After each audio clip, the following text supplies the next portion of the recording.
Salut à tous les amis, bienvenue dans cette nouvelle vidéo. C'est la fin de l'année et aujourd'hui j'avais envie de vous proposer mon top 10 des one-shot manga que j'ai préféré lire cette année. On en a déjà parlé sur la chaîne, mais je vais quand même en remettre une petite couche, vous donner envie, sans trop en dire, parce que c'est des formats courts. Allez, c'est parti. En 10e position, on commence par Sirius, c'est de Ana C. Sanchez. On est chez Glénat, c'est un titre qui était sorti en 2023. Suite à un malaise cardiaque en plein match, Dani voit sa carrière de tenniswoman basculer et sa mère le vit très très mal puisque elle c'est une ancienne joueuse de tennis professionnelle également. Elle était même devenue la coach de sa fille, donc la relation entre les deux est devenue extrêmement compliquée. C'est pourquoi Dani va passer un petit moment chez son cousin dans un petit village en bord de mer pour essayer de se reposer un peu. Et c'est là qu'elle va y rencontrer Blanca. Alors leur première rencontre, elle est assez étrange, ça part pas du très bon pied. Je vous laisserai découvrir ça. Et Blanca, elle, c'est une jeune fille qui est passionnée d'astronomie. Ça revient souvent, ce thème sur la chaîne quand même. Moi, j'aime bien. Et forcément, cette relation qui est compliquée au début, elle va vachement évoluer. Et peut-être que ces deux jeunes filles vont s'aider chacune plus que ce qu'elles ne pensaient. J'ai trouvé cette histoire très tendre, très mignonne. Elles sont toutes les deux très attachantes et même si c'est vrai qu'on voit un peu venir la fin, il n'empêche que c'est une lecture qui m'a changé de ce que j'ai l'habitude de lire. Le dessin, il est très fin, plutôt détaillé, mention spéciale pour ces petites planches avec les étoiles. C'était globalement un très bon moment. J'aurais pas dit non à quelques pages en plus, c'est pour ça qu'il est en 10e position. Mais j'ai trouvé que c'était vraiment mignon. En 9e position, changement d'ambiance, puisqu'il s'agit de Cocon, de Machiko Kiyo, aux éditions Yemacho. Je crois que ce titre est paru cette année.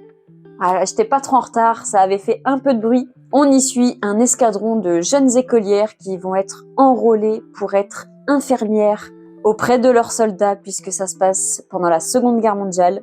Leur quotidien il va évidemment être chamboulé par les horreurs qu'elles vont voir. Et le récit va se centrer sur San, qui va essayer de survivre. Et pour ça, elle va se raccrocher à ses souvenirs du passé, ses souvenirs paisibles, avant que toute cette horreur commence. Il y a beaucoup de moments qui sont, vous vous en doutez, assez durs dans cette lecture. Mais ce qui est intéressant, c'est qu'on parle pas vraiment de la guerre. On va vraiment se concentrer plutôt sur les émotions et sur toutes les personnes que ça a pu toucher. Même si t'étais pas forcément directement au front, c'est un récit puissant, intense, qui a un léger goût amer. Vous en doutez que ça va pas forcément être une happy end pour tout le monde. Le dessin, pour moi, c'est pas la force du manga. Je me demande s'il le dessert pas un peu parce que parfois, à trop vouloir laisser le lecteur interpréter ce qui se passait, j'ai le sentiment parfois de pas avoir vraiment compris, en tout cas l'action qui venait de se dérouler. Donc j'ai trouvé ça un peu dommage. Voilà, c'était un dessin un peu trop simple à mon goût. Mais vraiment, le récit, il te prend quand même vachement aux tripes et tu défiles les pages pour savoir ce qui va se passer à cette petite troupe d'infirmières, d'écolières. Il n'en reste pas moins que c'est une lecture marquante que je vous recommande de découvrir. En 8e position, j'ai découvert un auteur cette année qui a un petit nom quand même dans le monde du manga, c'est Shuzo Oshimi. Avec un one-shot, oui, puisqu'en 8e place, on retrouve Shino, ne sait pas dire son nom, chez Kiyun, donc c'était sorti à peu près en 2020 il me semble. C'est le jour de la rentrée des classes et vient le moment qu'on redoute tous, qu'on se le dise vous et moi, où chacun doit se présenter devant toute la classe. Et là, c'est le drame puisque Shino, elle bute carrément sur son propre nom et vous vous en doutez, elle devient la risée de toute la classe. Aïe aïe aïe, ça commence très mal, mais cela s'explique puisqu'elle est atteinte d'un trouble de la parole, du langage qui l'handicape quotidiennement. Et heureusement, elle va faire la rencontre de Kaio, une jeune fille qui a un gros caractère, contrairement à elle qui est plutôt réservée. Et c'est cette fille qui va petit à petit l'aider. Alors, non sans maladresse, parce qu'elle va pas y aller de main morte, mais bon. Et elle va lui proposer une idée folle qui peut potentiellement les libérer, l'une comme l'autre, avec un projet artistique étonnant.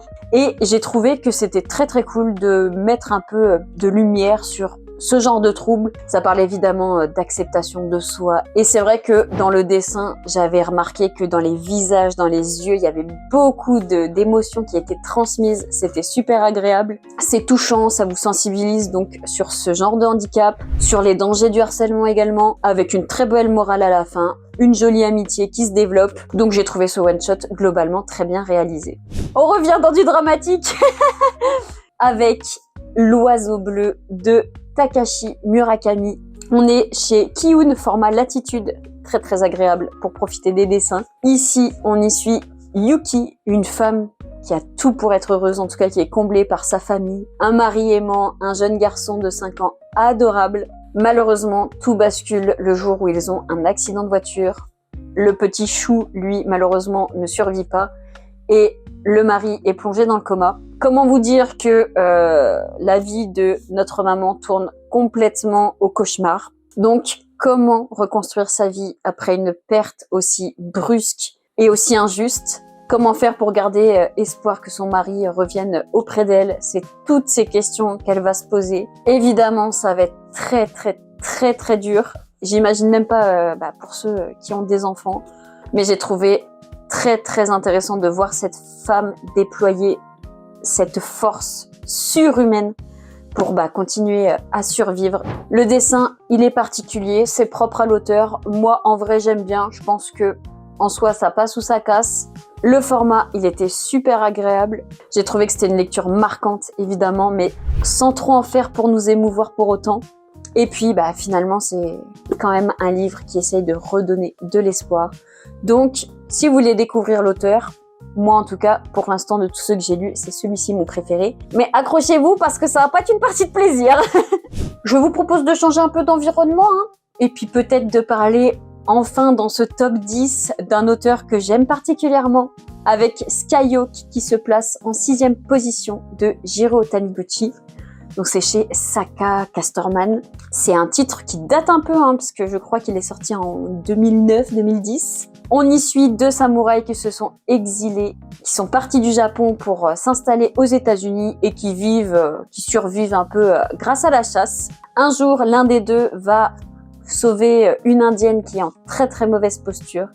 Et ce petit groupe-là, quand leurs ennemis arrivent, ils se voient également aidés par une tribu d'Indiens avec à la tête Crazy Horse. Crazy Horse va être fasciné par les techniques de combat de nos 2 Japonais et il va tout simplement décider de leur proposer de rejoindre la tribu pour qu'ils puissent enseigner cet art à tous les autres membres de la tribu.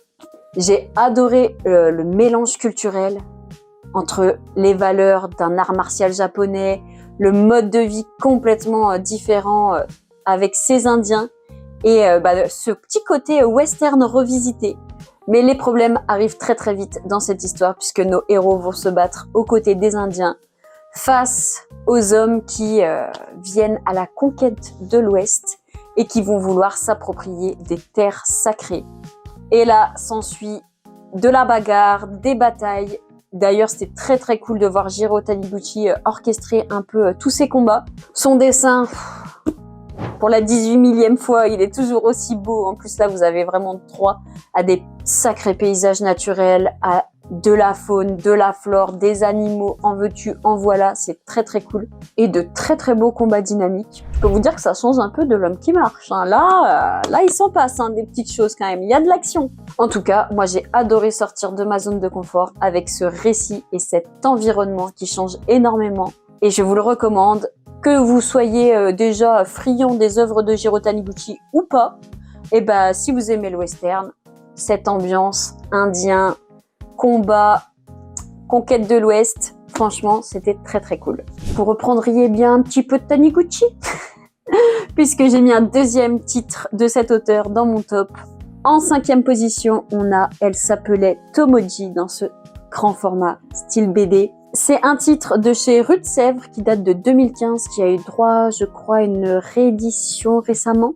Dans cette histoire, on est dans un Japon rural à l'époque, à l'ancienne, 20e siècle à peu près. On va y suivre la famille de Tomoji, même un peu avant sa naissance, puis une fois venue au monde et on va la voir grandir. Donc à l'adolescence, puis enfin à l'âge adulte. La vie de cette femme, elle va être très tôt bousculée par des drames familiaux ou encore par le fait qu'elle doit très très jeune se mettre à travailler, à cultiver, etc.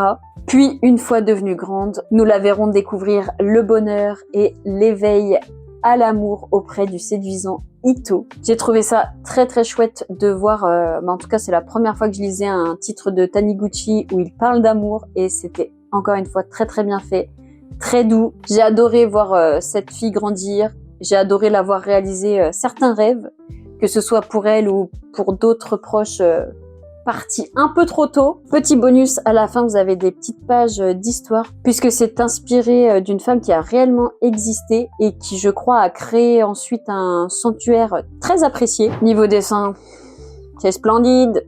En plus, là, en très très grand format, quel régal. Et je trouve que voir une femme au centre d'un récit de Taniguchi, ça m'a un peu redonné un petit vent de fraîcheur quant aux œuvres que j'ai lues de cet auteur. Donc c'était très très chouette. Au pied du podium, en 4e position, j'ai adoré, contre toute attente, lire Love Letter Popoya. La couverture de base, elle m'attirait pas spécialement. Cette histoire de cheminot non plus. Et pourtant, quelle surprise! Ici, on a 2 histoires. Dans cette première histoire, Popoya, c'est le jour du Nouvel An. La neige a recouvert les quais de la gare d'Oromai et Oromatsu, un vieux chef de gare, se remémore des souvenirs du passé puisqu'il part bientôt à la retraite. Et on va l'accompagner dans cette espèce de rêve éveillé de ses vieux souvenirs près des rails, ses joies, ses peines et surtout quelques regrets. Je pensais vraiment pas être autant touchée par l'histoire de ce cheminot. Il y avait beaucoup de sensibilité. J'ai adoré l'ambiance assez nostalgique en retraçant les expériences de cet homme qui a quand même pas mal de vécu. Donc franchement, c'était très très cool. Et pour la seconde histoire, elle aussi, elle m'a énormément plu. On y suit un petit voyou qui apprend le décès de sa femme en sortant de prison. Cette femme, lui, il ne l'avait jamais rencontrée puisqu'il s'est marié avec elle pour de l'argent. Mais il va désormais devoir gérer un peu tout ce qui est administratif suite à ce décès. C'est là qu'il va découvrir des lettres qu'elle lui écrivait régulièrement, même jusque dans ses derniers instants. Et même si je me dis que l'histoire, elle a légèrement tiré par les cheveux, peut-être un peu irréelle, j'ai quand même été touchée par cette étrangère qui a essayé de se trouver une place au Japon et par ce malfrat qui finalement n'en ressortira pas aussi insensible que ce qu'il pensait. Voilà. En tout cas, c'était très très cool de découvrir ces 2 histoires, donc tirées de l'œuvre originale de Jiro Asada et dessinées par Takumi Nagayasu, si je prononce bien. Et j'étais très très contente d'apprécier une œuvre de ce dessinateur puisque Mibugi Shiden n'avait pas forcément fonctionné sur moi. Et là, mais quel régal, pareil, en grand format. Les dessins, ils sont détaillés, splendides, les décors, pareil. Ça vous met dans une ambiance vraiment propice, je trouve, en tout cas, à notre période actuelle, fin d'année, etc. Mélancolie, nostalgie. C'est vraiment un dessin sublime à la hauteur de ces 2 histoires. Avant de te dévoiler le podium, si c'est pas encore fait, n'hésite pas à t'abonner. Si tu aimes nos vidéos, on en a encore pas mal de prévus, surtout en cette fin d'année. Et puis n'hésite pas à me faire ton propre top one shot en commentaire, je serais trop curieuse de savoir. Et puis peut-être que ça me donnera des idées pour en lire l'année prochaine. Je prends toujours. On passe à la 3e position. Et c'est le seul que j'ai pas en ma possession, puisque je l'ai prêté.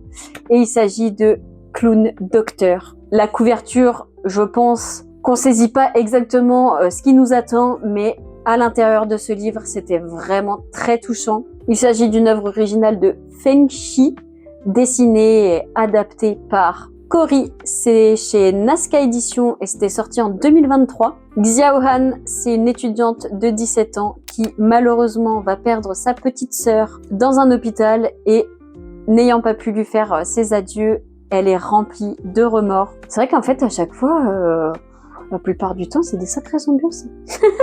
Et alors qu'elle déambule dans les couloirs de l'hôpital, elle fait la rencontre d'un clown docteur. Elle y voit d'abord peut-être un moyen pour elle de se racheter, mais arrivera-t-elle au bout de la formation Va-t-elle réussir à ne pas céder à la dure réalité qui se trouve dans les couloirs des hôpitaux?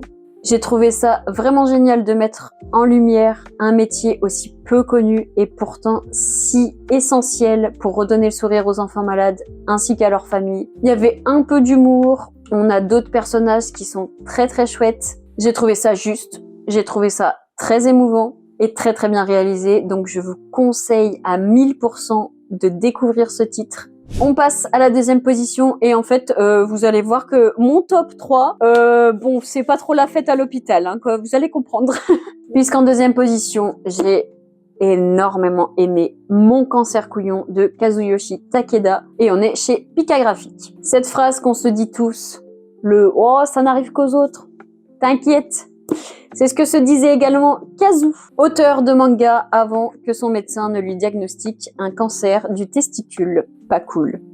On va alors le suivre dans ses doutes, ses peurs, son opération, puis ensuite son hospitalisation avec des traitements assez lourds. Il va y faire la rencontre d'autres patients atteints d'autres maladies. Ce qui est ultra intéressant, c'est qu'on voit très bien que c'est le vécu de l'auteur. C'est vraiment une biographie. L'auteur, il s'est vraiment livré et il nous a surtout livré une sacrée belle leçon de vie. Évidemment, son entourage va également en payer les conséquences. J'ai adoré notamment le personnage de sa femme, fidèle pilier qui forcément va être impacté. Les autres patients, ils sont attachants et le corps médical est valorisé, donc ça fait très plaisir. Le dessin, moi je l'adore. Voilà, moi je suis plus objectif depuis que j'ai lu Peleliu de toute façon. Mais ce que j'aime bien avec son dessin, c'est ce contraste entre ce dur combat contre la maladie et ces petits visages mignons / chibi. Je sais pas comment ça se fait, mais en tout cas, moi, ça me procure un max d'émotions et c'est ce que j'ai adoré dans ce titre. Les mots sont très bien choisis, tous les personnages sont très bien construits. Et comme c'est écrit au dos, un testicule de perdu, mais des nouveaux compagnons de trouver. Et je trouve que ça résume très très bien ce qu'il y a dans ce titre. C'est vraiment de l'entraide auprès, je pense, des meilleures personnes qui peuvent nous comprendre. Bref, j'ai adoré ce one-shot. Il est excellent. Et pour terminer, le one-shot que j'ai préféré lire cette année, on est dans la même thématique à peu près. C'est Adieu mon utérus de Yuki Okada, paru chez Akata. On est également sur une biographie. On y suit cette femme mariée, comblée par sa petite fille, qui exerce le métier qui la passionne, à savoir autrice de manga. Mais pareil, elle voit sa vie basculer quand son médecin lui annonce qu'elle est atteinte du cancer du col de l'utérus. Elle est chamboulée, elle est un peu perdue, elle s'y attendait tellement pas qu'elle sait presque pas comment réagir. Elle a un choix à faire qui est très important, mais qui malheureusement l'empêcherait d'avoir un second enfant. Donc que faire ? Nombreuses sont les questions qui vont désormais l'envahir, et sans oublier qu'elle doit faire face aux réactions diverses et variées de son entourage. C'est un récit intimiste mais qui est rempli d'humour. Franchement, je pensais pas me taper des barres quoi. En lisant ça, quoi. Avec le titre, je me suis dit, oh, ça va encore me flinguer le moral, mais non, c'est très drôle. Elle prend ça parfois avec beaucoup de second degré, d'autodérision, etc. Bien sûr, évidemment, parfois, c'est plus compliqué. Mais en tout cas, j'ai beaucoup aimé cette façon qu'a eu l'autrice d'aborder sa maladie, de la dédramatiser, de s'encourager elle-même et aussi son entourage. J'ai beaucoup aimé chacun des personnages secondaires qui vont tous, à leur manière, l'aider dans cette lutte. J'ai adoré du début à la fin. Je trouve que vraiment, on sent que c'est du vécu. Le dessin est pareil, on retrouve un peu ce petit côté chibi. Ici, c'est parfois un peu caricatural pour mettre un peu de légèreté. En tout cas, j'ai trouvé que ça collait parfaitement avec toutes ces émotions diverses qui vont traverser Yuki. Pour moi, c'est vraiment à lire, à relire, que ce soit pour apprivoiser, pour sensibiliser sur cette maladie et le tout en rigolant un bon petit coup. Donc franchement, c'est pour moi ma pépite, ma lecture coup de cœur ultime de 2024 en termes de one-shot. Vraiment génial. Sur ce, j'espère que mon top 10 t'a plu, qu'il y a des titres que tu as retrouvés dedans, que tu as particulièrement aimé. N'hésite pas à faire le tien en commentaire, ça peut être super drôle à voir. Et moi, je te retrouve très bientôt pour la prochaine vidéo. Salut!